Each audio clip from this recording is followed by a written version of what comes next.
नागपूर आणि पुणेकरांसाठी एक आनंदाची बातमी। नागपूरहून पुण्याला जाणाऱ्या भारतातील सर्वात लांब अंतर गाठणारी वंदे भारत एक्सप्रेस आजपासून प्रवाशांच्या सेवेत दाखल झाली आहे। पाहूयात या संदर्भात हा खास रिपोर्ट।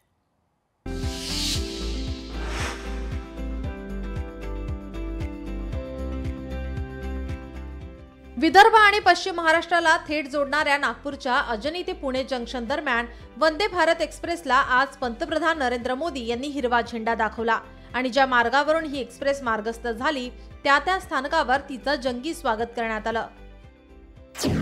भारतातील सर्वात लांब अंतराची एक्सप्रेस, एकूण 8 डब्यांची वंदे भारत एक्सप्रेस, एकूण 590 प्रवासी क्षमता, एक executive chair car, 7 chair car, पूर्ण वातानुकूलित कोच, ऑटोमॅटिक तापमान नियंत्रण, अग्निसुरक्षा प्रणाली, सीसीटीव्ही देखरेख, इंटरकॉम सुविधा। मध्य प्रदेश आणि पुण्याचा संपर्क वाढणार। विद्यार्थी, नोकरदार, व्यावसायिक पर्यटकांना पर्याय उपलब्ध। बहुत अच्छा हो गया और ये मोदी सरकार, देवेंद्र फडणवीस, नितिन गडकरी जी की वजह से ये सब हो गया, बहुत अच्छा हो गया। हमको वंदे भारत में बैठ के बहुत अच्छा लग रहा है, बहुत कंफर्टेबल है, सीट रिक्लाइनिंग है और टर्न भी होती है, विंडो व्यू भी मिलता है। एक तो सबसे पहले तो बहुत ज़्यादा कंफर्टेबल है, दूसरी मेन चीज़ है कि टाइम बचता है।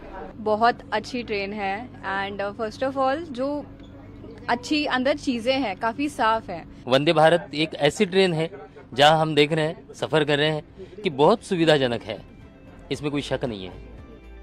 महाराष्ट्रातील एका मोठ्या भागासाठी दर्जेदार रेल्वे प्रवासाची सोय या वंदे भारतच्या माध्यमातून उपलब्ध होणार आहे। विशेष म्हणजे या वंदे भारतला महाराष्ट्रातील अत्यंत प्रमुख तीर्थक्षेत्र शेगावमध्ये थांबा देण्यात आला आहे। नागपूर आणि पुण्यातून शेगावला जाणाऱ्या हजारो भाविकांसाठी ही वंदे भारत अत्यंत महत्त्वाची ठरेल, अशी प्रतिक्रिया राज्याचे मुख्यमंत्री देवेंद्र फडणवीस यांनी दिली आहे। आज आमच्या सगळ्यांकरता ही अत्यंत आनंदाची गोष्ट आहे। आज प्रत्यक्ष माननीय प्रधानमंत्री नरेंद्र मोदीजी यांच्या हस्ते नागपूर पुणे वंदे भारत ट्रेनची सुरुवात झालेली आहे। देशामध्ये नागपूर पुणे रूट हा वंदे भारतचा सर्वात लांब पल्ल्याचा रूट आहे। अजनी पुणे वंदे भारत एक्सप्रेस विदर्भ आणि पश्चिम महाराष्ट्रातील नागरिकांसाठी एक पर्वणीच असेल।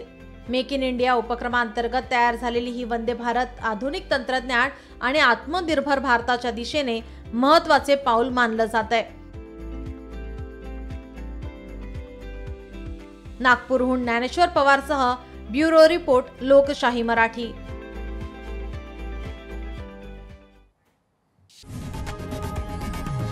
लोकशाही मराठी ऐका, पहा, जागरूक रहा।